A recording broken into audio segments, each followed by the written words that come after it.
नमस्कार, जनता टीवी देख रहे हैं आप। आपके साथ मैं हूं खुशबू पांडे। बुलेटिन की शुरुआत करेंगे बड़ी और अहम जानकारी के साथ करेंगे। इस वक्त की बेहद अहम जानकारी से आपको रूबरू कराएंगे। देहरादून से ये बड़ी जानकारी आ रही है। उत्तराखंड विधानसभा सत्र का आगाज हो गया है। विधानसभा सदन की कार्यवाही भी यहां पर शुरू हो गई है। ये बड़ी जानकारी, सत्र के पहले दिन सदन में श्रद्धांजलि अर्पित की गई है। दिवंगत सरबत करीम अंसारी को श्रद्धांजलि दी गई है। 4 अन्य पूर्व विधायकों को भी श्रद्धांजलि दी जाएगी। ये बड़ी और अहम जानकारी। कल उत्तराखंड विधानसभा में यूसीसी पेश होगा।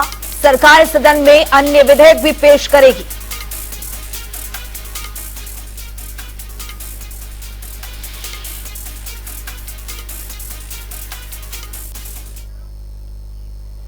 तो सीधे आपको ले चलेंगे देहरादून, जहां पर विधानसभा की कार्यवाही जारी है। कर सकते हो तो ऐसा कुछ काम करना। तो अध्यक्ष जी, कहने का मतलब इतना ही है कि इन महापुरुषों ने, हमारे पुरंदा जैसे लोग, जिन्होंने मंत्र दिया उसको हम लोगों ने आत्मसात किया और उन्होंने जो सिखाया उससे सीख के ही आगे बढ़ने का कदम उठाया। आज हमारे मध्य में ऐसे महान लोग नहीं हैं।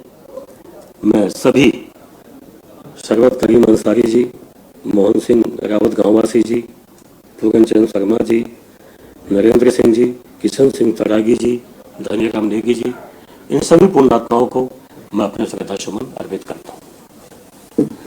माननीय पर्यटन मंत्री जी।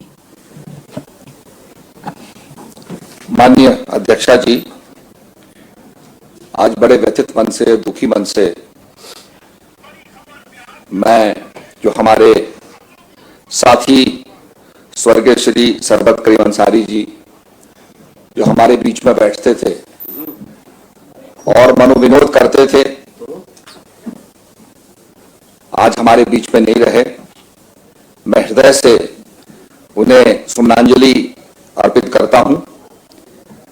स्वर्गीय श्री हाजी सरबत करीम अंसारी जी का जन्म 27 अगस्त 1956 को मंगलौर हरिद्वार में हुआ था। उनकी प्रारंभिक शिक्षा मंगलौर में पूर्ण हुई। स्वर्गीय श्री अंसारी जी वर्ष 2012 के चुनाव में प्रथम बार उत्तराखंड विधानसभा के सदस्य निर्वाचित हुए। अपनी विधानसभा क्षेत्र मंगलौर के विकास कार्यों के लिए उनकी सोच बहुत दूरगामी थी। वे अक्सर क्षेत्र के विकास के कार्यों के मुद्दों पर चर्चा किया करते थे। श्री अंसारी अपने राजनीतिक जीवन में वर्ष 2012-17 तक उत्तराखंड राज्य की विधानसभा मंगलौर के विधायक रहे। वर्ष 2012 से 2017 तक कैबिनेट स्तर मंत्री और उत्तराखंड आवास विकास परिषद विभाग, हज कमेटी, वक्फ बोर्ड, मदरसा बोर्ड के सदस्य रहे। स्वर्गीय श्री अंसारी जी एक व्यवहार कुशल, सौम्य, बहुमुखी प्रतिभा के धनी व्यक्ति थे। अपनी विधानसभा क्षेत्र में वे काफी लोकप्रिय थे। स्वर्गीय श्री अंसारी जी के 3 पुत्र, 1 पुत्री हैं। लंबी बीमारी के कारण दिनांक 30 अक्टूबर को 2023 को नोएडा के निजी अस्पताल में उनका निधन हो गया। मैं उनकी आत्मा की शांति के लिए प्रार्थना करते हुए अपनी भावभीनी संवेदना प्रकट करता हूं और आपसे अनुरोध करता हूं कि उनके परिवारजनों तक भी ये हमारी भावना जो है आप व्यक्त करें। स्वर्गीय श्री मोहन सिंह ग्रामवासी जी जो अपने आप में बहुत ही एक विद्वान व्यक्ति थे और पर्यटन के बारे में, पंचायत के बारे में उनका बहुत गहन अध्ययन था। स्वर्गीय श्री मोहन सिंह ग्रामवासी जी का जन्म 2 फरवरी 1948 को जनपद पौड़ी गढ़वाल के ग्राम आमधार तरुली बछीली में हुआ था। तत्पश्चात मेरठ विश्वविद्यालय के से वो बीएससी की पढ़ाई पूर्ण उन्होंने की। स्वर्गीय मोहन सिंह ग्रामवासी जी 1978 में गांव बचाओ अभियान तथा सामाजिक पर्यटन अभियान के संस्थापक संयोजक रहे थे। वर्ष 2001 में गुरुकुल महाविद्यालय हरिद्वार द्वारा डीलिट की मानद उपाधि से सम्मानित उन्हें किया गया था। 10 नवंबर 2000 को उत्तराखंड सरकार में प्रथम मंत्रिमंडल में ग्राम विकास, पंचायती राज, ग्रामीण अभियंत्रण मंत्री नियुक्त हुए थे। एक व्यवहार कुशल, सौम्य, बहुमुखी प्रतिभा के धनी वे थे। अपनी विधानसभा क्षेत्र में काफी लोकप्रिय थे। अपने राजनीतिक जीवन में आपका उत्तरांचल भारतीय जनता पार्टी के प्रदेश अध्यक्ष के रूप में, प्रदेश उपाध्यक्ष के रूप में, विभाग सचिव, जिला अध्यक्ष, राष्ट्रीय परिषद तथा प्रांतीय कार्यकारिणी के सदस्य के रूप में आपने कई दायित्वों का निर्वहन किया। भारतीय जनता पार्टी युवा मोर्चा के संगठन मंत्री, अनेक छात्र संघों के अध्यक्ष व महामंत्री रहे। आप लगभग 15 वर्ष राष्ट्रीय स्वयंसेवक संघ के प्रचारक और 7 वर्ष स्वामी विवेकानंद विचार केंद्र के संयोजक रहे।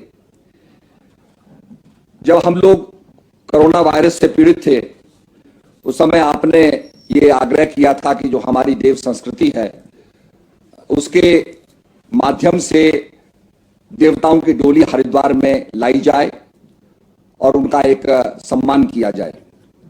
बहुत सुंदर कार्यक्रम हुआ जिसमें अनेक देवी देवताओं की डोली हिमालय से उतर करके हरिद्वार के कुंभ के अवसर पर उतरी आई और वहां पर सबने हमारी देव संस्कृति की झलक देखी। मोहन सिंह ग्रामवासी जी अपने आप में इंसाइक्लोपीडिया थे। जब मैं बहुत से सर्किट्स बना रहा था, शाक्त सर्किट, वैष्णव सर्किट, शैव सर्किट, नवग्रह सर्किट, तो मैंने उनसे परामर्श किया और वो हंसते हंसते सारे क्षेत्रों के बारे में, मंदिरों के बारे में बताते थे और बहुत ही विस्तृत ज्ञान उनका, तंत्र मंत्र साधना के बारे में भी उनका बहुत ज्ञान था। मेरे साथ हेलीकॉप्टर में बैठ करके आप जोशीमठ गए, तबियत बहुत खराब हो गई, फिर भी उनका उत्साह इतना था कि मैं नरसिंह भगवान के दर्शन करने जाऊंगा। एक मैं समझता हूं कि बहुत ही ज्यादा जो आत्मविश्वास उनमें था, बहुत ज्यादा उनके अंदर ब्रेवरी थी और निश्चित रूप में उन्होंने जो उत्तराखंड के लिए कार्य किया उससे हमें प्रेरणा मिलेगी, हम सभी को प्रेरणा मिलेगी। उनका ज्ञान, उनकी अद्भुत सूझबूझ से आज भी हम प्रेरणा लेते हैं। मैं उनकी आत्मा की शांति के लिए प्रार्थना करते हुए अपनी सुमनांजलि प्रेषित करता हूं और आपसे आग्रह करता हूं कि हमारी भावना उनके परिवारजनों तक आप पहुंचाने का कृपा करें। स्वर्गीय राजा नरेंद्र सिंह जी के बारे में मैं ये कहना चाहूंगा कि आचार्य विनोबा भावे से प्रभावित होकर के उन्होंने भूदान कार्यक्रम से 1000 बीघा उसमें दान दी थी। स्कूल के लिए भवन तथा पशुपालन विभाग के लिए भूमि दान देकर के साथ साथ अनेक मंदिरों का भी निर्माण कराया। इस प्रकार से उनका बहुत ही विलक्षण व्यक्तित्व था। मैं उनको भी सुमनांजलि प्रेषित करता हूं और आपसे आग्रह करता हूं कि उनके परिवारजनों तक हमारी भावना पहुंचाने का आप कृपा करेंगी। स्वर्गीय श्री धनीराम सिंह नेगी जी, जिनके बारे में बहुत ज्यादा उनकी जो बायोडाटा है बहुत विस्तृत है, अनेक पदों पर रहे और शिक्षा के जगत में आपने बहुत ही अलभ्य काम किया और उनके व्यक्तित्व से, उनके ज्ञान से निश्चित रूप में हमारा प्रदेश लाभान्वित होगा। वर्ष 1994 में देश के माध्यमिक शिक्षकों का प्रतिनिधित्व करते हुए उन्होंने जो उसकी पत्रिका थी AISTF, उस न्यूज़लेटर के संपादक मंडल के सदस्य के रूप में भी आपने कार्य किया। देहरादून स्पोर्ट्स एसोसिएशन के विगत 30 वर्षों से वो सदस्य रहे।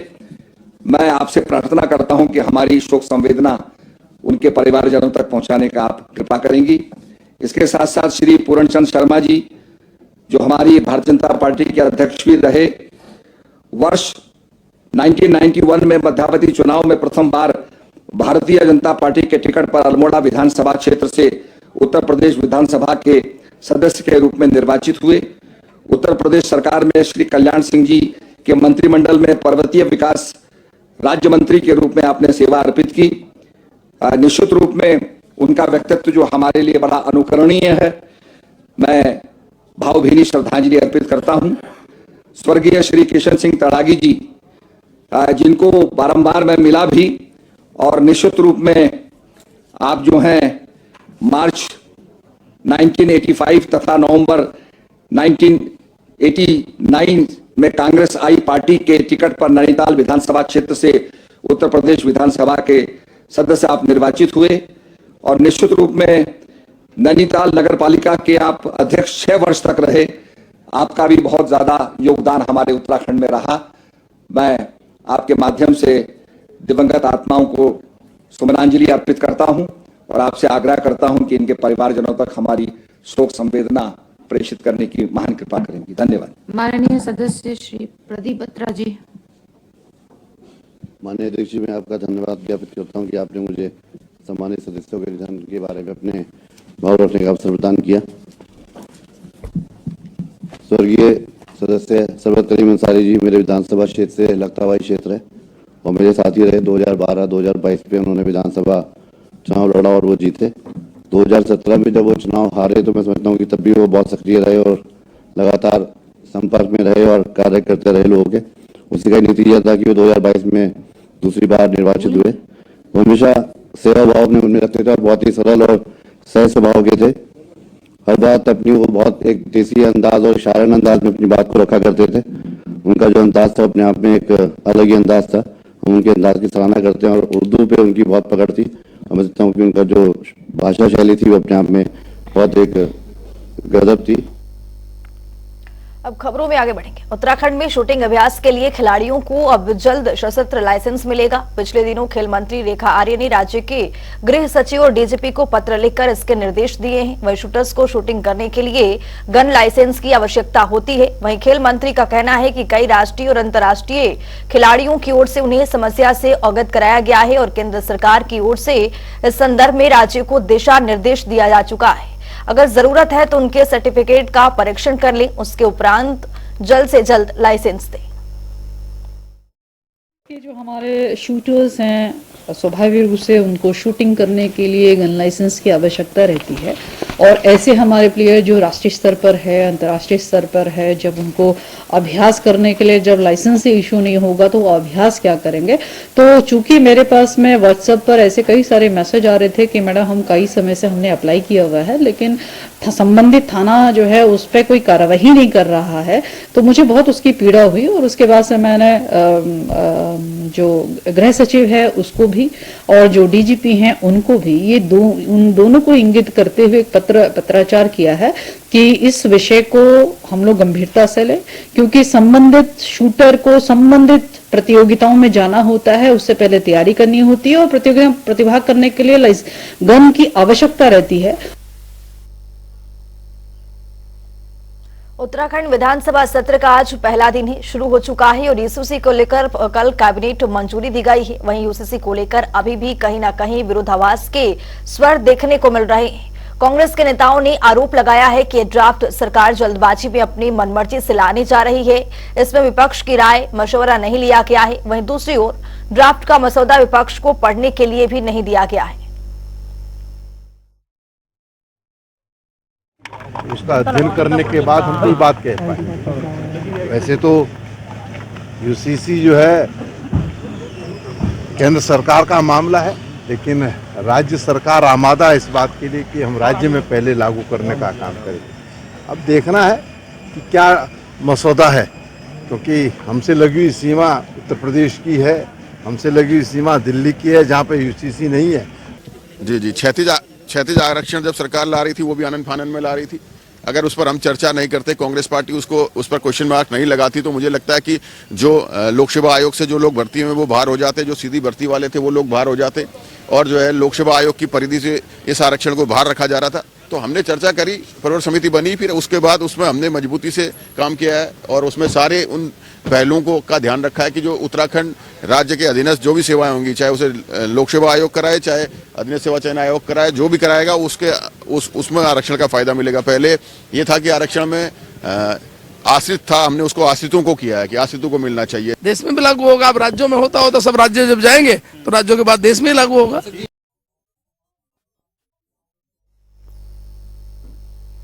केंद्रीय रक्षा एवं पर्यटन राज्य मंत्री अजय भट्ट रुद्रपुर पहुंचे हैं, जहां उन्होंने बीजेपी कार्यकर्ताओं ने जमकर उनका स्वागत किया है।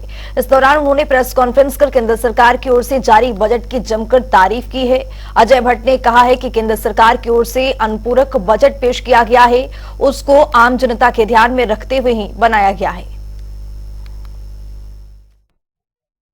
रामचंद्र जी ने जो सामाजिक एकता दिखाई थी और अत्याचार अन्याय बताया था, और वो एक विनम्रता और मर्यादा हमारे दिलों में बसे हुए हैं, वो 22 आप सब उसमें रहे हैं और रामलला विराजमान हो चुके हैं और सौहार्दपूर्ण तरीके से पूरी हुई है। अभी टूरिज्म के क्षेत्र में बहुत बड़ा काम आने वाला है। मंडपम था, आपको भी मैं न्योता देता हूं, आप आएंगे तो मैं दिखाऊंगा सिंह जी, अगर हमारे दोस्त हमारे पत्रकार आना चाहें। भारत मंडपम और यशो भूमि अब इंटरनेशनल लेवल के टूरिज्म के हब हो गए हैं।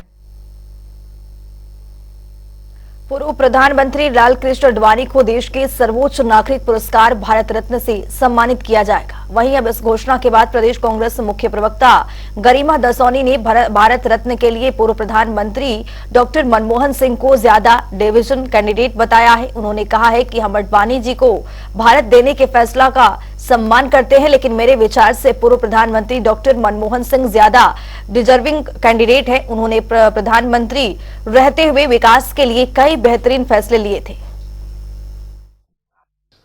देखिए, मुझे लगता है कि अच्छी बात है अगर उनको दिया गया भारत रत्न, उनका योगदान है देश की राजनीति में, लेकिन उनसे ज्यादा अगर कोई डिजर्विंग है तो डॉक्टर मनमोहन सिंह है। 1991 में जब देश बहुत मुश्किल दौर से गुजर रहा था, उस वक्त देश को उबारने का काम एक वित्त मंत्री के तौर पर और एक प्रधानमंत्री के तौर पर 10 साल जो उन्होंने अर्थव्यवस्था को मजबूत करने का काम किया, वो डॉक्टर मनमोहन सिंह जी ने किया।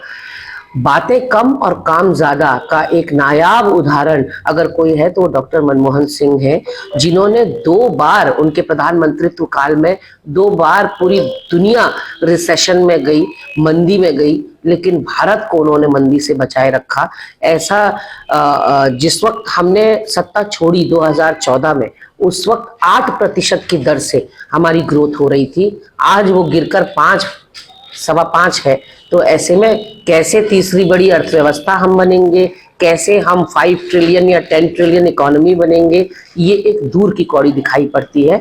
तो अगर आडवाणी जी को मिला स्वागत है, लेकिन डॉक्टर मनमोहन सिंह ज्यादा डिजर्विंग कैंडिडेट है।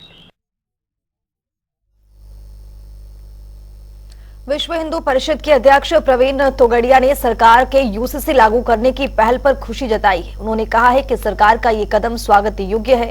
समान नागरिक कानून जरूरी है। इसके साथ ही उन्होंने देश में जनसंख्या कानून बनाने की भी बड़ी बात कही है। अभिनंदन है कि उत्तराखंड की सरकार देश में पहली बार समान नागरिक कानून लगाने जा रही है।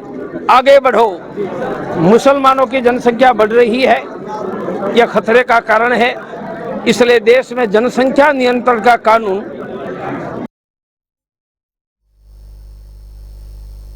उधम सिंह नगर के भरमाल धाम में भंडारे का आयोजन किया गया। दरअसल एसपी उधम सिंह नगर के मंजूनाथ टीसी की घोषणा पर पुलिस विभाग की ओर से भंडारे का आयोजन किया गया। इस दौरान एसपी मंजूनाथ टीसी सहित सभी श्रद्धालुओं ने विधिवत पूजा अर्चना कर बाबा को श्रद्धांजलि दी और उनका आशीर्वाद भी लिया। साथ ही सभी पुलिस कर्मचारियों ने सभी श्रद्धालुओं को स्वयं भोजन भी कराया। पावन और पवित्र धाम है ये।